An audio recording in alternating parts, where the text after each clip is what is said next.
We make dua, every human being makes dua, and we're expecting that Allah Azza wa Jal will give us an answer. We're hoping that Allah will solve our problem. There are two kinds of du'as basically, for most of us. The one kind of dua, and I'm talking about the ones we make for ourselves. One kind of dua is we want a problem that we have right now to be solved. We have an issue, we have some circumstance, and we want Allah Azza wa Jal to protect us from falling into a worse problem, to secure the good things that we have, etc. And of course we make dua for our future. We make dua for ourselves, our children, and to take care of things in the future. Ya Allah, things are good right now, Ya Allah, keep them this way. Preserve what we have here. You know, these are the kinds of du'as that we make for ourselves. But the first thing I wanted to highlight is a quick reminder to all of you, is that your dua getting answered immediately or not getting answered immediately has nothing to do with whether or not Allah is happy with you. It has nothing to do with that. There's no connection between those two things. And even if there was a connection, you will never know. You cannot guess what the reason is. You know, you have the case of Nuh alayhi salam, who was a very loving father. He made da'wah, he invited his people to Islam for 950 years. Can you imagine? You think he made dua for his son? You think he made dua for his wife? All those years? Or he didn't care about them? Someone who cares so much about his nation, they spit on him, they insult him, and he goes back to them and makes dua for them 950 years. You think he ignored his own son, his own wife? All those years of dua, and they didn't change. Isn't that the case? Does he blame himself? Yeah, maybe I didn't do something right. Or maybe Allah stopped listening to me. The reason I'm starting with that is people that were much better than we are, much better than we are, they also had similar problems. There are parents in the audience that make dua for their kids, and they see that their children are going away from the religion. We are going to go through difficulty in life, and all of our problems are not going to be solved because we made a dua to Allah. Understand the reality of dua. What is the purpose of dua? We often confuse dua with talab. Talab in Arabic means to ask for something, to demand something. Dua means literally to call. That's what it means. Da'awtukum, I called you, I invited you, I cried out to you. This is dua. When we make dua to Allah, sometimes in that dua we are making demands. It's true. We're making requests.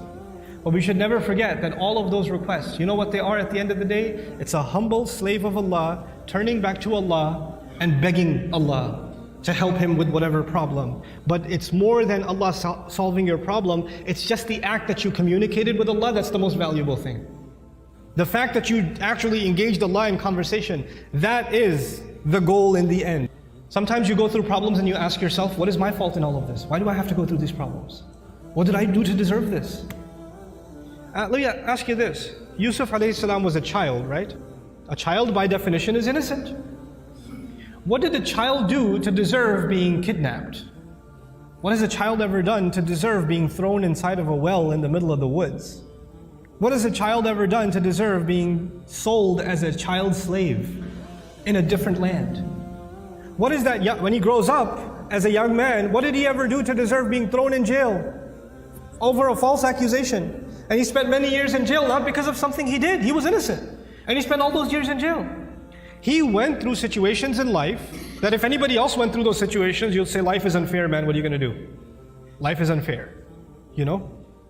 But you know what happens to a believer? They don't just say life is unfair, they say Allah is unfair, ma'adallah. Allah did that to him.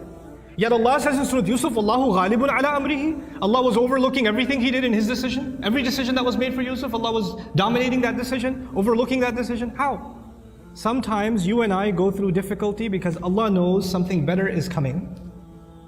Sometimes that better thing that is coming is for you. Sometimes it's for somebody else. Sometimes it's not for you. Sometimes it's for somebody else. Sometimes the benefit of your difficulty will come back to you. The return will come back to you while you are still alive. Sometimes the return is meant to come back to you after you go back to Allah. What happened with Yusuf alayhi salam? A father was separated from a child. It's a tragedy, isn't it? But imagine if he was never kidnapped, he would never be in the well. If he was never in the well, he would never end up in Egypt. If he was never in Egypt, he would have never grown up there and been thrown into prison. If he was never in prison, he would have never met those two guys he met in prison, whose dream he interpreted. If he never met those two people, one of them who got to live and go back to the king, and when the king saw a dream, a strange dream, he would have never said, wait, I know someone who can help interpret your dream. And if that never happened, and you know what that dream was? 7 good years in the country, and 7 years there's not going to be any crop, any produce, any harvest. People are going to starve to death.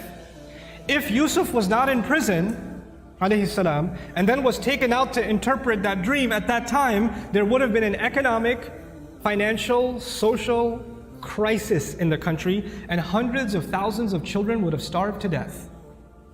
One child suffered for a few years. But because of that child suffering, Allah's plan was to save a lot of families, a lot of fathers and mothers from losing their children to starvation. Because of the plan that Yusuf alayhi salam came back when he interpreted the dream and gave, when he became the treasurer. I have a friend, some of you might have heard of him. His name is Robert Davila. I asked this sister about him if she knows him, and she said yes, she's heard of him. The man can't move any part of his body other than his face. He can't move any part of his body. What did he ever do to deserve that? Nothing. But how many people have accepted Islam because of his disability? How many people have just heard about that and have come back to Allah? How many people that were ungrateful in life, even though they were Muslim, they were only Muslim by name, and decided to submit their heart back to Allah because that man is sitting in a bed? His suffering, his pain becomes guidance for millions of people. You understand? Sometimes the difficulty you and I go through is actually a small price to pay for a lot of khair, a lot of good that will either come to me now or it will come to me in the akhirah, will come to me after I go back to Allah. Our du'as are a means by which we connect to Allah. Our du'as are not a means by which this world becomes heaven.